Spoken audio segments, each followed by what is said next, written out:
Here we are at Ellington Field, which is just down the road from NASA's Johnson Space Center, and the place where we have our aircraft operations, including the landing strip where we conduct our zero-G gravity flights for tests of different science experiments and other things, including, as you can see, spacesuits, as with our third guest here. To tell us today about the spacesuits is we have Phillip Hooper, who is a member of the crew survival team and one of the group that's working on the spacesuit we see here in front of us. So thanks so much for joining us, Phillip. You're welcome. So this looks a little familiar, kind of like a shuttle launch and entry suit. Is that correct? It should look very familiar to people. It's virtually the identical suit that we flew on shuttle. We took some things and made some architectural changes to it to change it from what we call a open loop system to a closed loop system. On the shuttle system, there was a pressure controller that would control the pressure of the suit, and as that vented, it would dump everything to the environment. The shuttle had a huge supply of consumables. That's something that with the modified ISS flying on Orion, it will not have those. They won't have those huge consumables to them. So we've taken it and made it a closed loop system where you have a hose that comes in and out, and all that air gets, as it's controlling the pressure by an onboard system, it takes that and washes the CO2 out that the individual in the suit is breathing.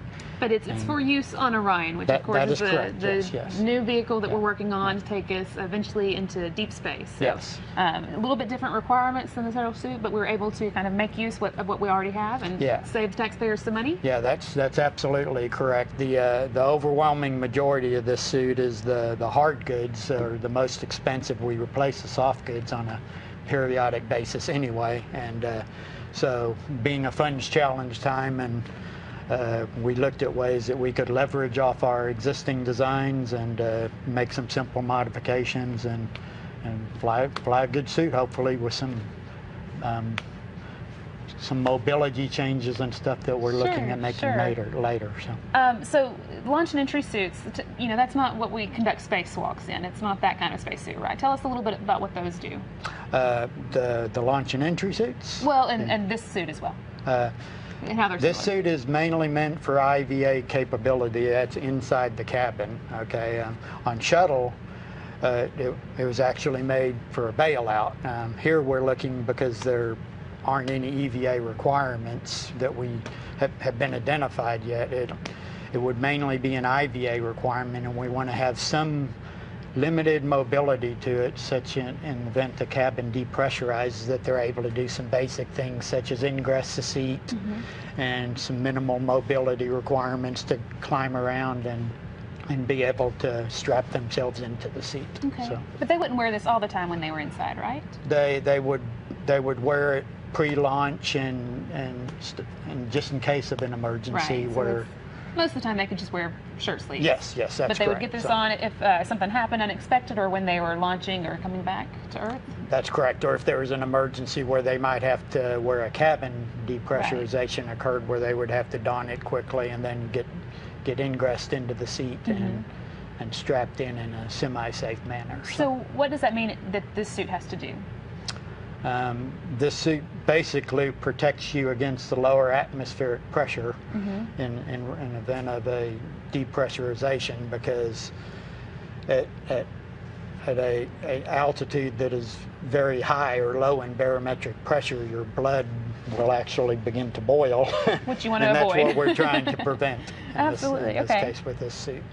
So we say a lot when we're talking about the spacewalking spacesuits that they're kind of their own space vehicle. Is that true of a suit like this, or? The spacewalking suits are a very complicated suit because of the mobility requirements. They have bearings in almost all of the joints, and this suit, because it was mainly meant to just protect you against a low pressure environment, it has some good mobility in the legs and the arms, and you can see the bearings here in the neck ring and the helmet.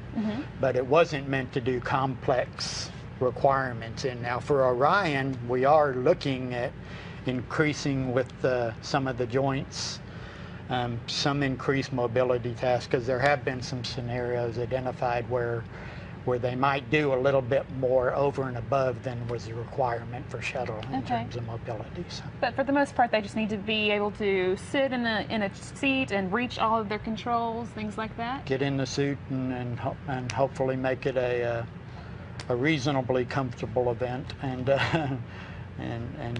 do some minimal mobility events, yes. And that's what y'all are testing this week, I think, yes, how well it moves. Yes, that's correct. Okay. One of our main objectives was the seat ingress requirement that I explained to you, and that is one of the things that we verified, that you can in fact get in the seat. Once you're in the seat, it's challenged whether you could actually strap yourself in, but... And we have a seat here behind us to show you what they have to get into, right? It's pretty narrow, and this is kind of, not as bulky as a spacewalking spacesuit, but not small either. So you have to... That is actually the current baseline of the seat right now, so it's a very high-tech version of what we think it's going to look on Orion. Okay. So. All right. Well, thank you so much. I think we're going to have another chat with another team member later and see some of the footage from the zero gravity test that they conducted this week. So we'll talk to you a little bit later.